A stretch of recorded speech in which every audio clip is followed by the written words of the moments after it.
This podcast is proud to be part of the TalkSport Fan Network. TalkSport. Powered by fans. Hey, I'm Ryan Reynolds. Recently, I asked Mint Mobile's legal team if big wireless companies are allowed to raise prices due to inflation. They said yes. And then when I asked if raising prices technically violates those onerous 2-year contracts, they said, "What the f*** are you talking about, you insane Hollywood ass?" So to recap, we're cutting the price of Mint Unlimited from $30 a month to just $15 a month. Give it a try at mintmobile.com/switch. $45 up front for 3 months plus taxes and fees. Promo rate for new customers for limited time. Unlimited more than 40 gigabytes per month. Slows full terms at mintmobile.com. The TalkSport Fan Network is proudly supported by McDelivery, bringing you the food you love. McDelivery brings a top-tier lineup of food right to your door. No matter the result, you'll always be winning with McDelivery. Order now on the McDonald's app and you'll get rewards points delivered too. So that ordering today means some tasty rewards for tomorrow. Only via app at participating restaurants. 18 plus. Rewards registration required. Points only on menu items. Delivery fee and terms apply. See mcdonalds.com. This podcast is proud to be part of the TalkSport Fan Network. TalkSport. Powered by fans.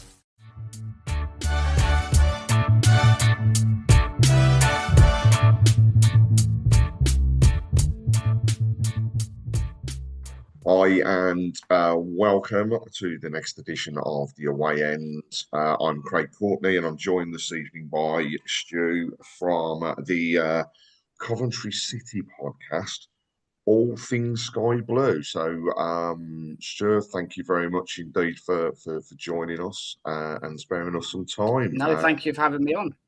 Tell us a little bit about your podcast, how long you've been going, and obviously as well, your build up for the big game. Well, this weekend's big, but next weekend's bigger. Yeah, to be fair, we are relatively quite new. We've only been going for about 2 seasons now, but the trajectory has gone really, really well. We are statistically the #1 podcast for Coventry City. You can find us on most socials, X or Twitter, whatever you want to call it, Facebook, Instagram, YouTube. We've got some ex-player interviews on there. We've got some mental health interviews on there as well. We're on podcasts, so your normal podcasts, Amazon, Spotify, things like that as well. So yeah, we've just done another sort of another Blues, well, our preview, if you like, for the Blues game, and obviously you've just mentioned there our annual trip to Wembley, we like to call it. We normally go once a season, so we're going back to Wembley a week on Sunday to play Manchester United. So yeah, looking forward to it. So you're doing your annual visit to Wembley, and we're doing our annual visit of a relegation fight. So I don't know which one I prefer, really. It's got to be Wembley, surely. Well, could say, been there, done that, got the t-shirt, and seen a winner. So we've done that one. So yeah. No, we obviously this coming weekend is the local derby. You guys fighting for a playoff spot still, and I think lots of teams still in the running. So you've got a lot to be fighting for. And whilst we are in the midst of yet again a relegation fight that sees us coming into that game as second from bottom, but it's so ridiculously close at the bottom of that league. It's arguably could be one of well, I'll say one really, but it's 2 out of 6 that are going to be fighting for it, and Birmingham to play Rotherham and Huddersfield, so it kind of still in our own hands. But yeah, going to be a good game.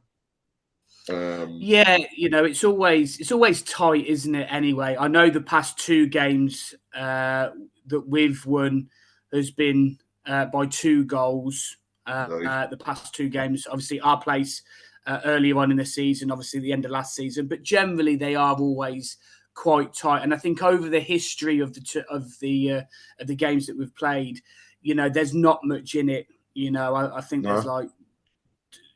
20 wins for you, 21 wins for us, or something like that, and probably the same amount of draws as well. So yeah, they're always tight games, and I'm not expecting, because last time I think stats wise didn't really. It was a closer game than it was. I was watching the highlights earlier on today for the game for a little bit of prep work for myself, and we were kind of all over you, if I'm honest, especially the midfield area. No, that's right. It was the O'Hare show, really. Indeed. With the 2 goals. But I don't, because you're fighting down there, and I mentioned this to one of my colleagues today. On paper, you've got a really, really good side. It looks like a strong side and not a side that should be down there fighting relegation. But unfortunately, games aren't won on paper, are they? It's going out there and playing the game. We've been saying ourselves, if the squad was to turn out, then I don't think we'd be up in the playoffs. But mid-table mediocrity is where I would have loved to have been. But the season has gradually fallen apart. So, and I mean, you've mentioned there actually, how close the games have been. But when we go back over the past 5 games, it doesn't make pleasant reading for a Birmingham fan because Coventry have won 3 and we've drawn the other 2. So, we haven't beaten you now in 5 games. Ironic, really, when you think about it, isn't it? A fair few seasons ago now, Birmingham helped Cov theoretically survive in the Football League. And we played each other in that. Wow, it was fate, wasn't it? The FA Cup. Birmingham playing Coventry at home, but being away. And then, of course, having the reverse. Of which I was at both of those games, actually. It was pretty surreal. Especially to be in the Guild beating the away stand. It was so weird. And I could see people sitting in my season ticket seat. It was horrible. But no, I mean, you mentioned the last game. Again, how uncanny arguably the player that tore us apart on that day was coming back from injury. And of course, he's a relative of a Birmingham City hero, really. And I'm kind of hoping that it doesn't happen, on Saturday. In fact, I hope he has his worst game of his career, but we could all say that. But yeah, I mean, it was 2-0 last time that we played each other. And I think it's fair what you say. We were terrible. And there was no coming back, really, in terms of the way that we were. We didn't deserve to get a result at all. Yeah. Rather disappointingly for me, it was the day before my birthday, so it wasn't a very nice present. Oh dear. Yeah, I can imagine. Could have done with the 3 points. That would have been better. But no, we plough on, and like I say, after our loss against Cardiff City on Wednesday, we've got absolutely everything to fight for now. We have to, and I think we've got to see a Birmingham side that comes out fighting. Otherwise, they're going to lose the fans, and if they lose the fans, that won't be pleasant at all. So let's hope it's a good one. But we'll come on to the game a little bit more shortly. Yeah. But I want to test your knowledge first of all. Oh God, my knowledge is shocking. But go on. It's a little challenge, really. I've been back through a fair few years, actually, many years, looking at players that have represented both clubs, either with signings between each other, or loan signings, or even players, in some cases, that have played for both clubs but actually never ended up staying with us. So, I wonder if you could name 5 players over the past few years. Well, I say few years, go back as far as you want.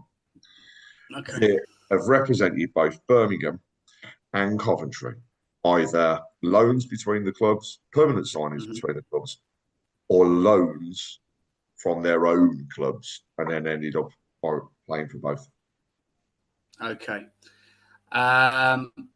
So I'm going to start off with probably the simple one first. Gary McSheffrey. End of the show. He is a absolute gentleman, and I tell you, when we actually had him on Tilton Talk, Okay, to go through his time at Birmingham, and the one thing I will say is he was so complimentary of Coventry and how they ultimately got him the move and everything else. So he had a lot of good things to say, but he was a phenomenal player. He was good. Unfortunately, didn't do it in the Premier League though, which I think for him was a disappointment. Yeah, probably. To be fair, he was. He had a wonderful left foot, if I remember rightly. And that's what got him the move really to Birmingham. But good player. Obviously, I actually played football with his brother Danny, so I knew Danny more than I did for Gary. But so my next one would probably be. It's got to be the one at the moment. He's injured, I believe, for you guys, which is Lucas Jukovic. Oh yes, he's injured, but a hero at our club. If there was one guy that I would love nothing more than to be fit and be on the field at this present moment, it would be him. And he is such a gentleman. When he's in the last year of his contract as well, so we don't know what will happen in the summer. I really do hope that they either give him an extension or maybe we see him in a coaching role. It'd be lovely to keep him at the club. But yes, Juki, I've got down there as well. So 2 relatively close ones there, actually, in terms of periods of time that they were at the club. So that's right. Yeah. John Eustace, he played for you as well, didn't he? He didn't play for, he played for. Oh, did he not? I thought he did. Youth. He was part of the youth setup. Okay. But he didn't actually represent the club first team. But obviously did manage them. So he did manage. Okay. Are you going to give me that one? Yeah, of course, good. You can have that one. And now I'm struggling. There'll be a defender in there somewhere, I think. Defenders wise, it's probably and it wasn't until I started looking at the transfers. I think you've had very much the same defenders and midfielders in terms of volumes between the two clubs. So okay. He was a couple of goalkeepers as well. But yeah, definitely, defenders. That's my mind's blank. You're gonna have to help me on the other 3. Well, if I give you some descriptions, it might help with some triggers. Go on then. So one of the defenders is actually now part of the structure at Birmingham when it comes to our youth team. He was described by Barry Fry as a man that would head a brick if it was coming towards him and would stick his head in front of a juggernaut just to stop it. He was centre half and he was a no-nonsense Irishman. Does that help? No.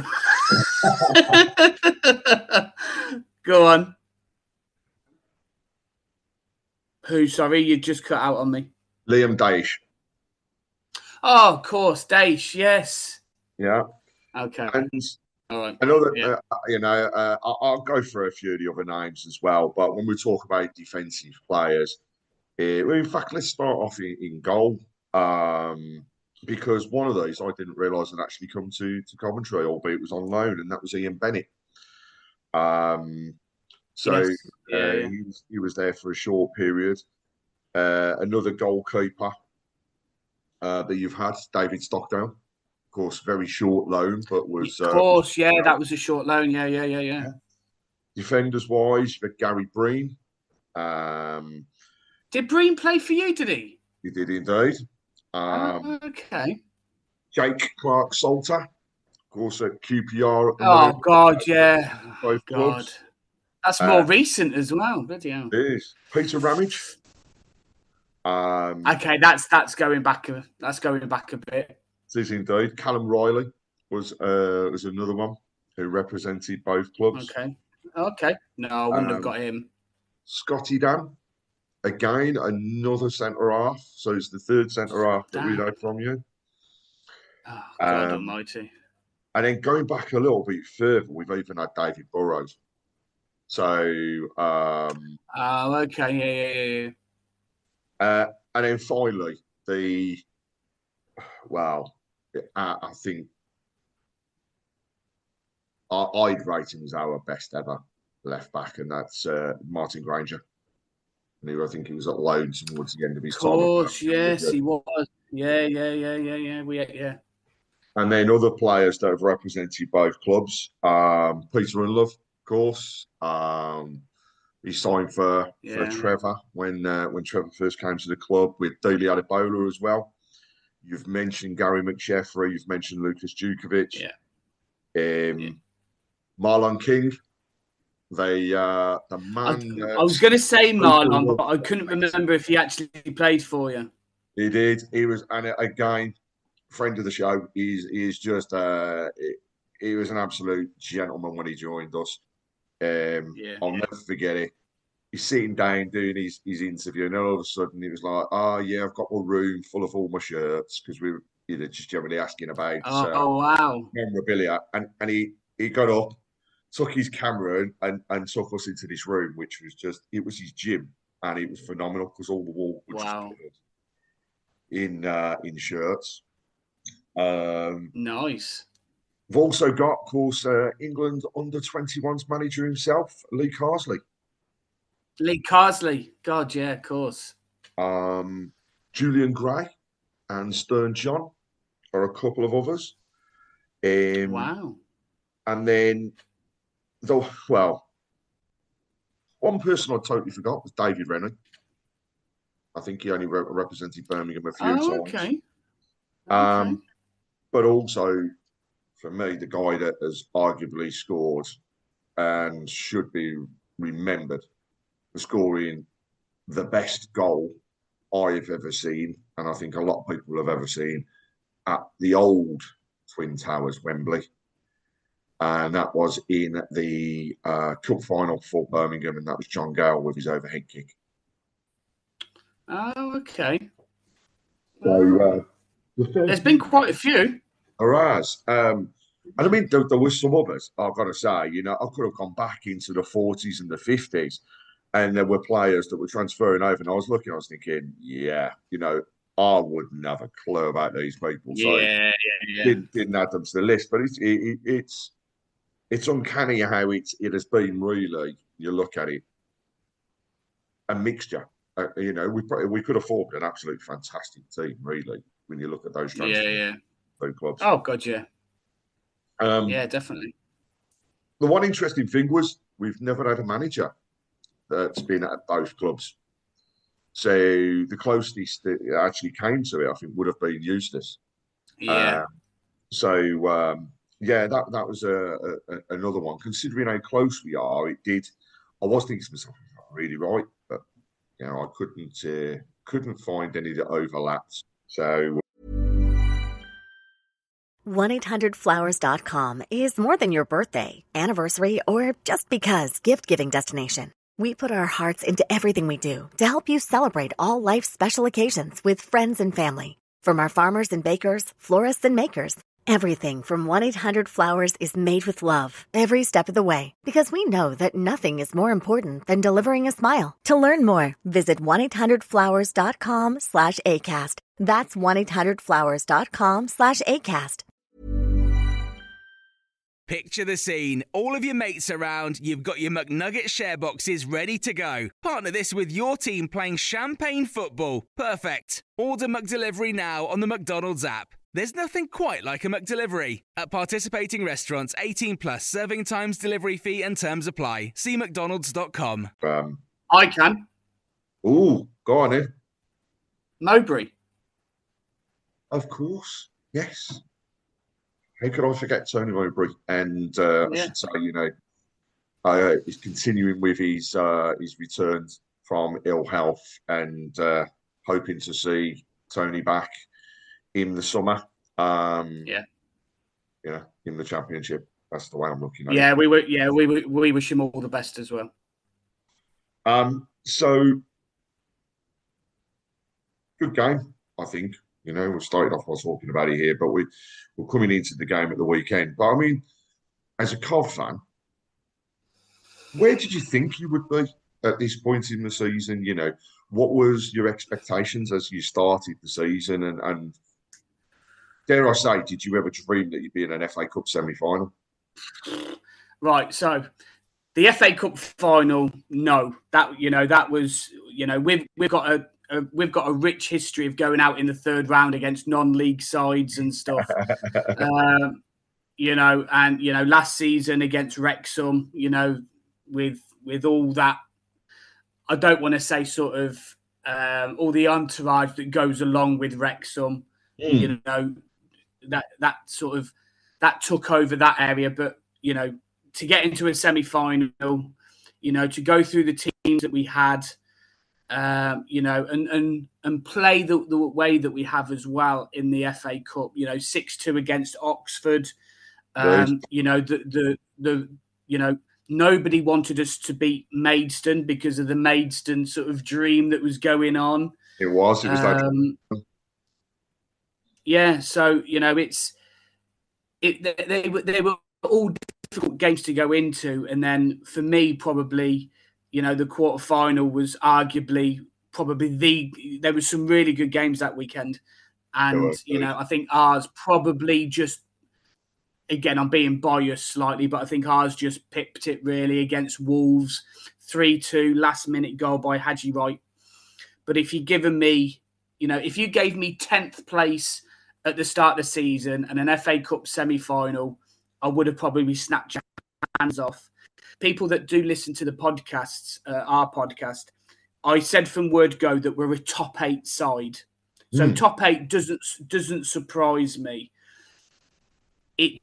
I just thought with losing Vic and losing Hamer at the start of last season and spending, some of not all of the money, but some of the money coming in. Yeah. And we didn't start very fast. It was a slow start for us as well.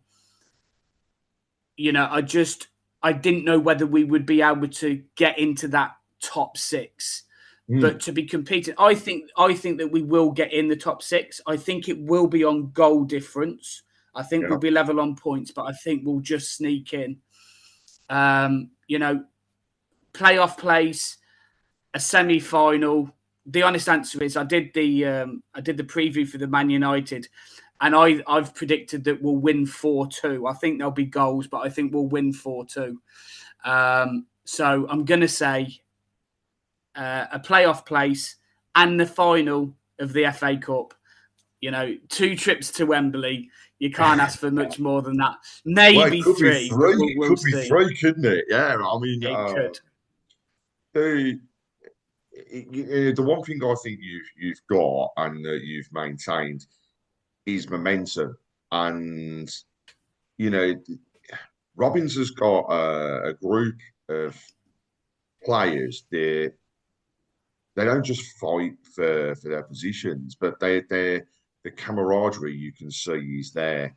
The joint ability and the fact that you do have strength in depth, which is something that other Cov fans that I've spoken to have said we haven't seen strength in depth for many, many years. But actually, this time round, you've been able to build it up. But also, you've got a young crop of players that are eager to impress. So, I mean, if I was to give you a prediction going into the FA, I mean, first of all, to get to the FA Cup semi-final, to be at Wembley is a dream of anybody, right? I wish I could see Birmingham doing that, So I wish you every luck as you go into next weekend. Thanks very much. I'll be honest, I just think United will have that little bit more of. My prediction at the quarter-final stage was a Man City final, and okay. I still believe that it could happen, but we wait and see. And like I say, I wish you every luck next Sunday. But of course, there's a bigger game this weekend. So, I mean, well, you've mentioned a couple of names already, but who should we watch out for? And I suppose the $1 million question is, do you think Robins will put out a full-strength side? Because what's more important, Premier League potential through the playoffs or getting to a final in the FA Cup? And the final little question from me is, the last time you won the FA Cup with, I mean, was it Sillett as the manager, if I remember rightly? Yeah. Sillett and Curtis. I believe you were the lowest ranked side at that point in time to get through to the stage that you did and then to go on and win it. You're the lowest ranked side again. Do you think, that the omens could be opening up for it to happen twice? Well, it's funny that you should mention the omens, because there is so much. When you look back at the history of 87, there is so much similarities between this year and that year. We beat a Wednesday, we beat a United, or several United. We beat Man United in that run as well. Yes. There's so many omens that are just uncanny. Look, I will never bet against Coventry. It's not in my nature. The worst result I'll ever do is probably a 0-0 draw or a 1-1 draw. We do have a few other people that will sit on fences and that will go, but I'm not one of them. I'll always be the optimistic person of the group, if you like. Mm-hmm. But I think we've shown this year that we can go up against Premier League quality teams like Leeds, like Leicester, like Wolves, and we can go toe to toe with them. Man United, look, don't get me wrong, Man United on their day will probably turn us over if we're not at full strength. Yeah, if you're not at your game. If we show up and we turn up and they don't, and they haven't for a lot of their games, they've managed to just get through them, then I think it, like I was saying when I did our pod earlier with the Stretford paddock, and I said I think it will be a basketball game. I think it will be end to end. I think there'll be chances on both. But what you need to remember is Coventry are top goal scorers in the FA Cup. We're leading it on 19 goals. Yeah. Sims, who I'll mention in one of your other questions as well, because I think he needs a really good mention.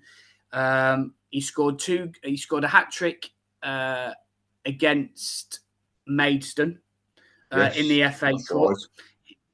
And then he scored 2 games later in the league. He scored another hat-trick. He's got 2 hat-tricks. And he hasn't stopped scoring.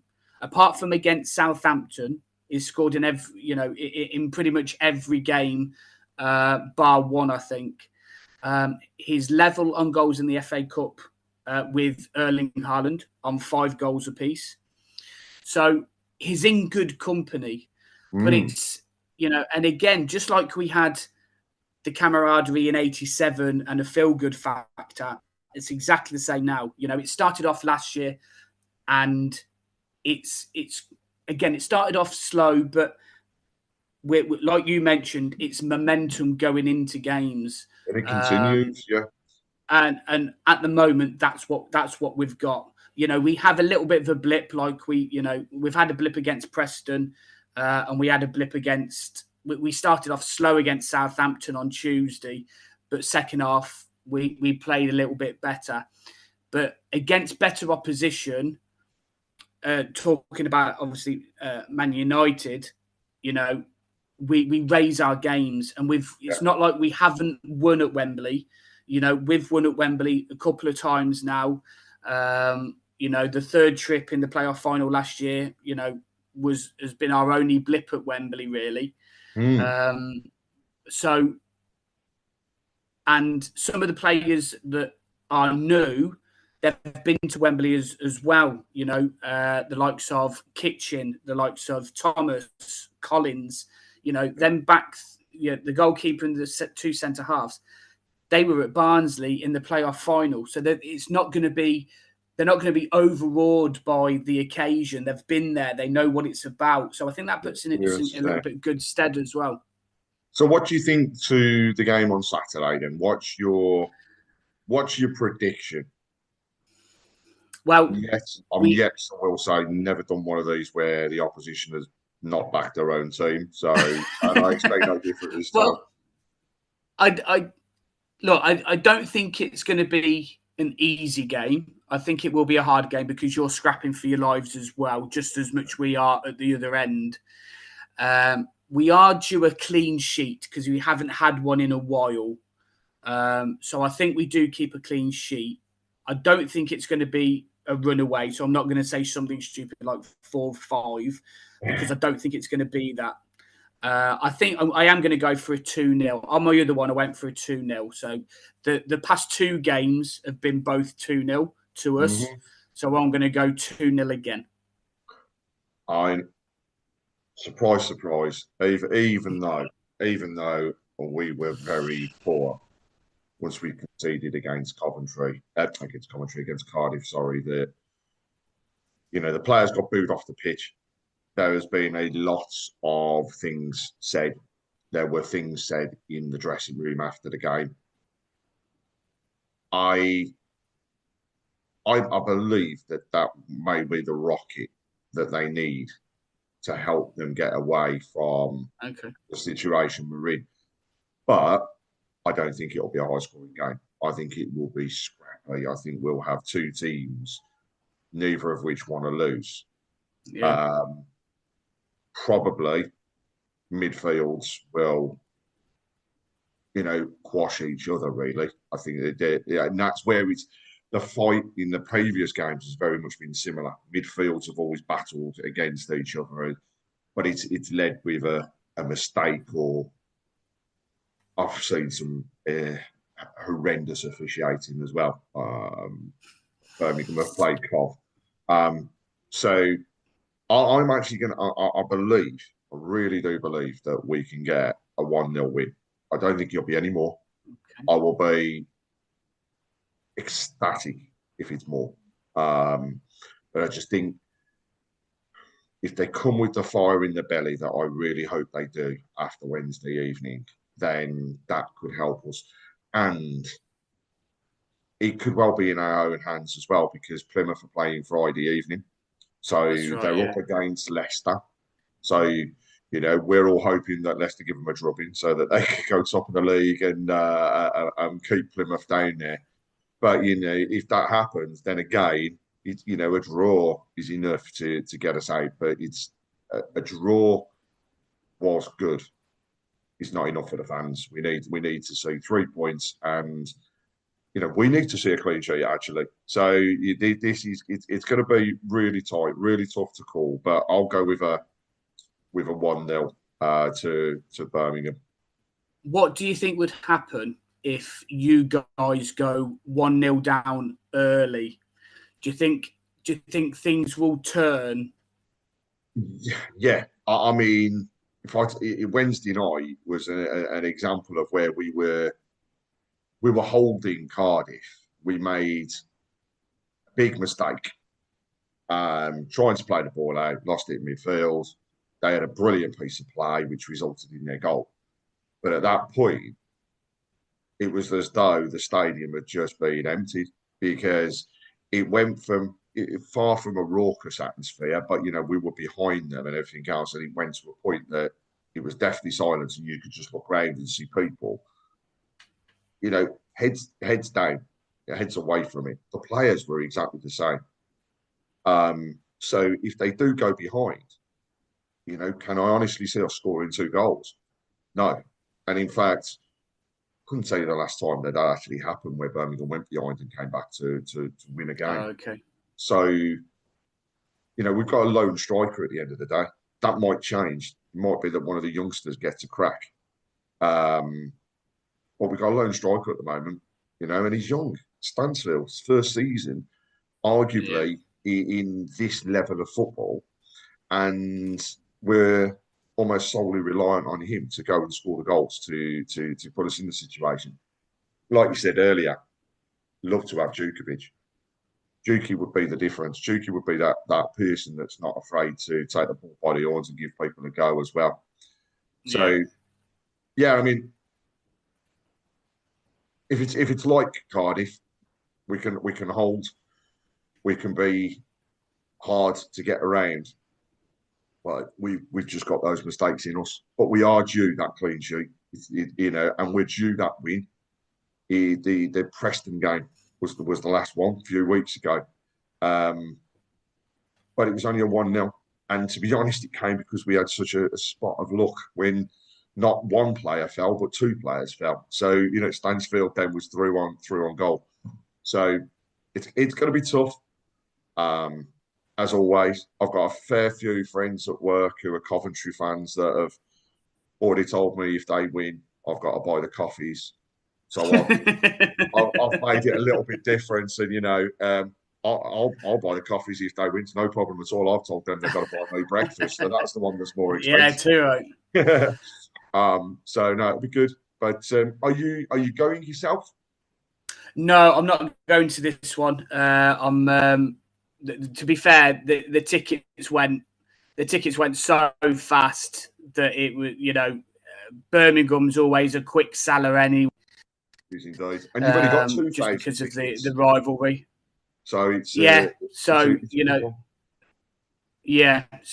not going to that one. Hopefully, I'll be watching it on the red button, or I might pop round one of my mates and catch it another way. But yeah, I'll be watching it. I'll be watching it somehow. Excellent. Well, I mean, I'll be down there, season ticket holder, so I have been for 27 seasons, so that's not going to change. Excellent. So, but thank you very much for your time. No, thank you for the invite. Much appreciated. As with all clubs, as I end it, I will say to you, all the very best for the rest of the season, and with the push towards your Premier League and your FA Cup semi-final.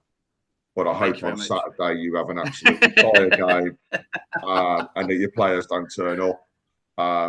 And thank you very much, and keep right on. Thank you very much. It's reciprocated, by the way. See you later. Thank you. Thanks a lot.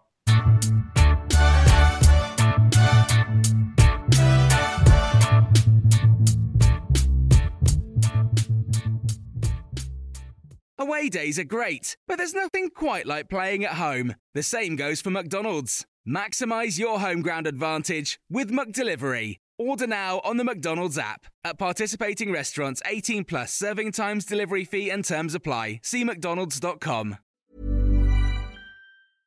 Now on Broadway, An Enemy of the People is a New York Times critic's pick. Jeremy Strong is one of the great actors of his generation, hails the Chicago Tribune. In a performance the Wall Street Journal praises as powerfully affecting and bitterly funny. Michael Imperioli sets off sparks, cheers the Hollywood Reporter. Victoria Pedretti is luminous, raves variety. From director Sam Gold and playwright Amy Herzog, An Enemy of the People is urgent, electrifying, and haunting, declares USA Today. An Enemy of the People, on Broadway through June 16th only.